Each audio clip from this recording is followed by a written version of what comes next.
അവൾ ഈ തോട് തുറന്ന് പുറത്തേക്കിറങ്ങാൻ അവൾ വല്ലാതെ ആഗ്രഹിക്കുന്നുണ്ട്. വീർപ്പ് മുട്ടുവാണ് ഇതിനുള്ളത്, എനിക്കറിയാം. കാരണം അവളും ഞാനും എല്ലാം ഒന്ന് തന്നെ. ശരീരം വിട്ടിറങ്ങിയ ആത്മാവിനെ പോലെ അതിനുള്ളിലേക്ക് തിരിച്ചു കയറാൻ ഒരു പഴുതു നോക്കി ഉഴലുകയാണവൾ. ഇവളെ എനിക്കറിയില്ല. കളിച്ചു ചിരിച്ച് സന്തോഷത്തോടെ നടന്നവൾ, ചുറ്റും ഊർജം വിതറി നടന്നവൾ, സ്വയം നിറഞ്ഞു നിന്നവൾ, മനസ്സ് നിറയെ സ്വപ്നം കൊണ്ട് നടന്നവൾ, അവ ഒന്നിൽ നിന്നും മറ്റൊന്നിലെന്ന പോലെ ചാടി പിടിച്ചുകൊണ്ടിരുന്നവൾ, എല്ലാവരുടെയും ശ്രദ്ധാ കേന്ദ്രമായിരുന്നവൾ, കയ്യും മെയ്യും മനവും നിറച്ചവൾ. അവളൊരു പ്രതീക്ഷയായിരുന്നു, ഒരു പിടിവള്ളിയായിരുന്നു, എന്നും ഒരാശ്വാസവും ഒരു ചുമൽ താങ്ങുമായിരുന്നു.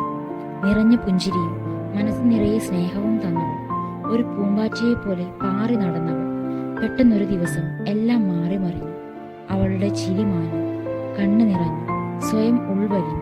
പതുക്കെ പതുക്കെ അവൾ അവളല്ലാതെ, കളിച്ചിരിയില്ലാതെ, തമാശയില്ലാതെ, സ്വപ്നങ്ങളില്ലാതെ, അവൾ പോലും അറിയാതെ അവൾ ആകെ മാറിക്കൊണ്ടിരുന്നു.